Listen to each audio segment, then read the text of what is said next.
आदरणीय दर्शकवृन्द, अनलाइन हरफल टेलिभिजनको तर्फबाट स्वीकार्नुस् हार्दिक नमस्कार। आज हामीले काठमाडौँको कलङ्की चोकमा निर्माण भइरहेको विशाल प्रोजेक्टको अपडेट गराउन गइरहेका छौँ। यो प्रोजेक्ट चाइना सरकारले नेपाल सरकारको निम्ति निर्माण गरिरहेको छ। यो निकै विशाल प्रोजेक्ट छ। आदरणीय दर्शकवृन्द, यहाँहरूले देखिरहनु भएको छ ठुल्ठुला मसिनहरू जडान गरेर यो ओभरब्रिज निर्माण भइरहेको छ।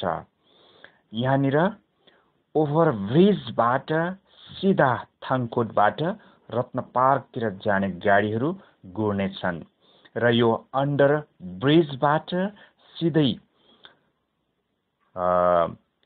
चक्रपथ घुम्ने अथवा रिङ रोड घुम्ने गाडीहरू यो अन्डर ब्रिजबाट जानेछन् दर्शकवृन्द।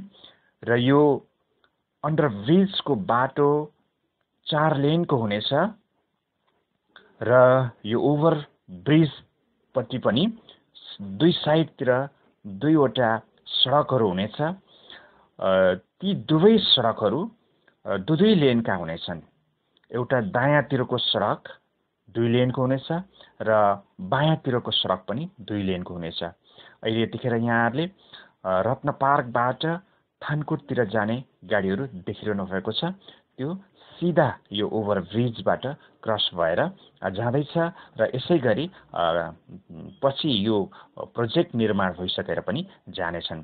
र बीचको जुन अन्डर ब्रिजको बाटो छ, सडक छ, त्यो सडकमा चाहिँ मैले अघि पनि भने सिधा बल्खुबाट आउने र स्वयम्भूतिर जाने गाडीहरू अथवा सिधा चक्रपथ घुम्ने गाडीहरू अथवा सिधा रिङ रोड घुम्ने गाडीहरू यो अन्डर ब्रिजबाट पास भएर जानेछन् दर्शकवृन्द। यो निकै लामो हुनेछ। यो अन्डर ब्रिजको बाटो कलङ्कीदेखि निकै माथि बस पार्क साइडतिर यहाँसम्म हुनेछ दर्शकवृन्द। यो निकै माथि हो कलङ्की चोकबाट। यहाँनिर निस्किने छ यो अन्डर ब्रिजको सडकको गाडीहरू जहाँबाट अन्डर ब्रिज भएर आउनेछ र निकै यो माथि अथवा यो चाहिँ बस पार्कपट्टि, नयाँ बस पार्कपट्टिको बाटो हो। कलङ्की चोकदेखि 50-60 मिटर यो टाढा छ दर्शकवृन्द। 150 मिटर नै टाढा छ। यहाँसम्म यो अन्डर ब्रिजको गाडीहरू कुद्नेछन् र यतिखेर यहाँ क्लियरली देखिरहनु भएको छ दर्शकवृन्द, यो अन्डर ब्रिजमा बाटो बनिरहेको छ र यहाँ ओभर ब्रिज पनि पार भइसकेको छ र साइडमा दुईटा बाटोहरू देखिरहनु भएको छ अथवा दुईटा सडकहरू देखिरहनु भएको छ। यो साइडको दुईटा सडकबाट चाहिँ यो चोकबाट क्रस गरेर जाने बाटो, जस्तो कि बल्खुबाट यता कालीमाटीतिर छिर्नु परे यो राइट साइडको बाटोबाट घुमेर यो ओभर ब्रिज भएर रत्न पार्क अथवा कालीमाटी हुँदै रत्न पार्कतिर गइन्छ दर्शकवृन्द। र यतिखेर यहाँहरूले सिधा थाङकोटबाट कलङ्की आउने यो सडक खण्ड देखिरहनु भएको छ र अहिले चाहिँ रत्न पार्कबाट सिधा थानकोटतिर गाडीहरू गइरहेको यहाँहरूले देख्नु भएको छ। सिधा अगाडिको बाटो त्यो थानकोट जाने सडक हो र यहाँबाट दाहिने साइडतिर जुन गाडीहरू मोडिरहेको छ, यी दाहिने साइडतिर जो गाडीहरू मोडिँदैछ र यहाँबाट देब्रे साइड पनि यसै गरी गाडीहरू मोडिनेछ र यो ओभर ब्रिज हो। यहाँनिर चाहिँ दुई साइडतिर बाटो निर्माण गर्नुको कारण चाहिँ कस्तो छ दर्शकवृन्द, माथिबाट अथवा नयाँ बस पार्कतिरबाट चाहिँ सिधा थानकोटतिर जानु परेमा अथवा रिङ रोडबाट आएर सिधा थानकोटतिर जानु परेमा यो ओभर ब्रिजको साइडको बाटो प्रयोग गर्नु पर्नेछ र ती साइडको बाटो प्रयोग गरेर सिधै थानकोटतिर जान सकिनेछ अथवा सिधा ओभर ब्रिज हुँदै कालीमाटीतिर आउन सकिनेछ आदरणीय दर्शकबिन। त्यसैको लागि यो अन्डर ब्रिज मुनिको सडक खण्ड र त्योदेखि माथि पनि दुई साइडतिर यो विशाल ठुल्ठुला सडकहरू निर्माण गरिँदैछ दर्शकबिन। यहाँनिर यतिखेर यो ठुलो निकै विशाल चाहिँ यो अन्डर ब्रिजको निर्माण कार्य भइरहेको छ। यसरी ठुल्ठुला सिमेन्टका बिमहरू राखेर यो बाटो निर्माण गरिरहेको छ आदरणीय दर्शकबिन। यो निकै ठुलो प्रोजेक्ट छ, निकै समय लाग्नेछ निर्माण हुनको निम्ति। यो निर्माण भइसकेपछि हामीले यहाँनिर अत्यन्तै एउटा नेपालकै सबैभन्दा सुन्दर यो चाहिँ चौबाटो अथवा यो चारतिर चाहिँ गाडीको रोडहरू पास हुने हामीले चोक देख्नेछौँ। यो कलङ्कीको चोक हो। यो नेपालकै एउटा नमुना चोक बन्नेछ आदरणीय दर्शकबिन। साँच्चीकै यो निकै ठुलो लागतमा निर्माण भइरहेको छ। यसो हेर्दा पनि हामीले यसलाई अनुमान लाउन सकिन्छ। यहाँनिर सिमेन्टका ठुल्ठुला पहाड जस्तै ढिकाहरू राखिएर निर्माण गरिँदैछ दर्शकबिन। यो हो कलङ्कीको चोकदेखि बल्खुतिर जाने बाटोको यो दृश्य हो, सडकको यो दृश्य हो, जहाँ चाहिँ ओभरब्रिजको निम्ति यो बेस तयार पारिँदैछ। यो सिमेन्टका विशाल चाहिँ पहाडहरू नै निर्माण गरेर तयार पारिँदैछ। निकै ठुल्ठुला सिमेन्टका चाहिँ ढिकाहरू यहाँनिर निर्माण गरिएको छ।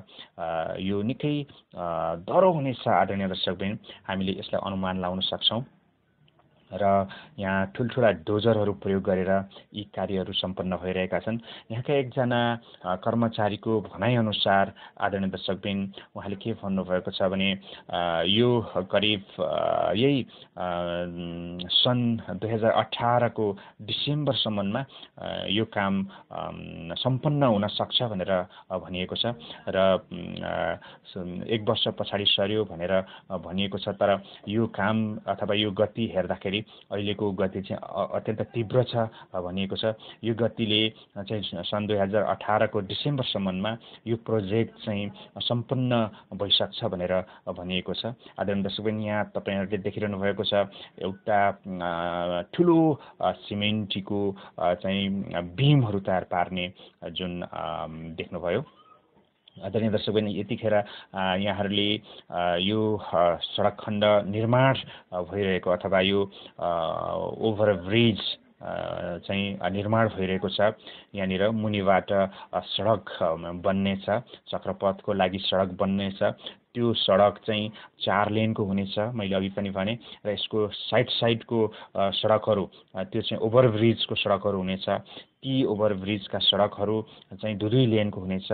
जम्मा यो चक्रपथ चाहिँ 8 लेनको हुनेछ आदरणीय दर्शकबिन। यो 8 लेनको चाहिँ रिङ रोड भनेको त्यो सानो होइन दर्शकबिन, निकै ठुलो रिङ रोड बन्दैछ र त्यही रिङ रोडको यहाँहरूले आज अपडेट हेरिरहनु भएको छ। विशेष गरी यो कलङ्की चोकको अपडेट यहाँहरूले यतिखेर हेरिरहनु भएको छ दर्शकबिन। कलङ्की चोकमा के गतिविधि भइरहेको छ त भन्ने यहाँहरूको जिज्ञासालाई आज हामीले यो प्रत्यक्ष चाहिँ प्रस्तुत गरेर, भिडियो मार्फत प्रस्तुत गरेर यहाँहरूको यो जिज्ञासालाई हामीले मेटाउने कोसिस गरिरहेका छौँ, प्रयत्न गरिरहेका छौँ। यहाँ भएका गतिविधिहरूलाई हामीले अपडेट गरिरहेका छौँ। यहाँ गरिएका यी ठुल्ठुला मेसिनहरूको कामहरू यहाँले यतिखेर हेरिरहनु भएको छ। यहाँनिर चाहिँ ठुल्ठुला चाहिँ सिमेन्टको बिमहरू राखेर चाइना सरकारले नेपाल सरकारको निम्ति अत्यन्तै मजबुत र स्ट्रङ, निकै बलियो यो चाहिँ कलङ्कीको चाहिँ ओभरब्रिज चोक निर्माण गरिँदैछ। यो नेपालका एउटा अत्यन्तै नमुना योग्य ओभरब्रिज बन्दैछ दर्शकवृन्द। यहाँनिर तपाईहरूले यतिखेर सिधा थानकोटतिर जाँदै गरेको चाहिँ गाडीहरू देखिरहनु भएको छ, जो ओभरब्रिजबाट आइरहेको छ। ती गाडीहरू सिधा अगाडि गए थानकोटतिर जानेछ र दाहिनेतिर मोडिए यो चक्रपथतिर अथवा स्वयम्भूतिर जानेछ, देब्रेतिर मोडिए भने चाहिँ बल्खुतिर जानेछ आदरणीय दर्शकबिन। र त्यही कलङ्की चोकको यो दृश्यहरू आज हामीले यहाँहरूलाई चाहिँ प्रत्यक्ष रूपमा हामीले अवगत गराउँदैछौँ।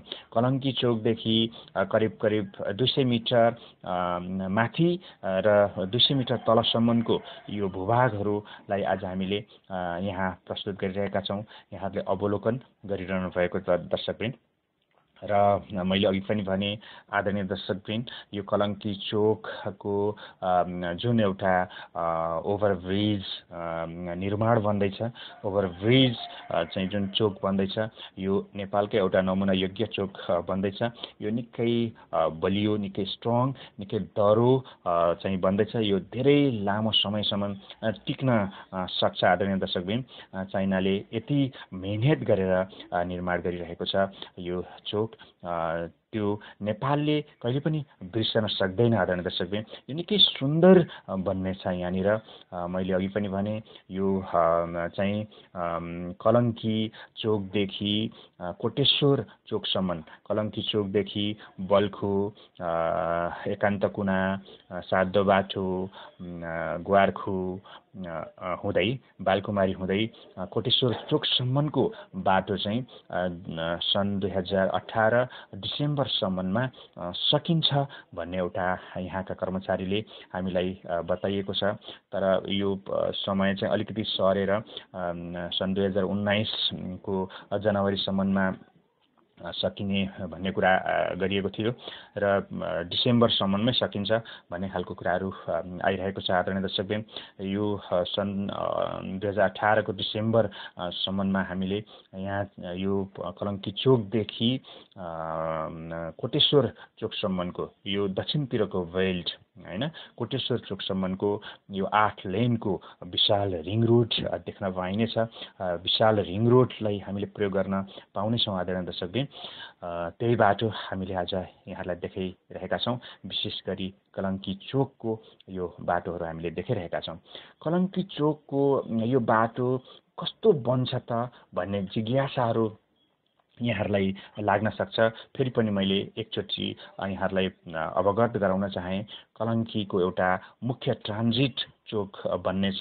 त्यो थानकोटतिरबाट आउने गाडीहरू र कालीमाटीतिरबाट आउने गाडीहरू सिधा ओभरब्रिज भएर क्रस गर्नेछ र थानकोटतिरबाट गाडी आएर चाहिँ रिङ रोड जानु परेमा हैन, बल्खुतिर जानु परेमा सिधै चाहिँ ओभरब्रिजको बाटो प्रयोग गर्नुपर्नेछ आदरणीय दर्शकबिन। ओभरब्रिजको बाटो प्रयोग गरेर चाहिँ थानकोटबाट आउने गाडी ओभरब्रिज क्रस गरेर र ओभरब्रिजकै लेफ्ट साइडको बाटो प्रयोग गरेर रिङ रोडतिर जानुपर्नेछ र फेरि रत्न पार्कतिरबाट, रत्न पार्क कालीमाटी हुँदै गाडी आएर चाहिँ सिधा स्वयम्भूतिर जानु परेमा ओभरब्रिज क्रस गरेर लेफ्ट साइडको सडक प्रयोग गरेर स्वयम्भूतिर जानुपर्नेछ र सिधा थानकोट जानु परेमा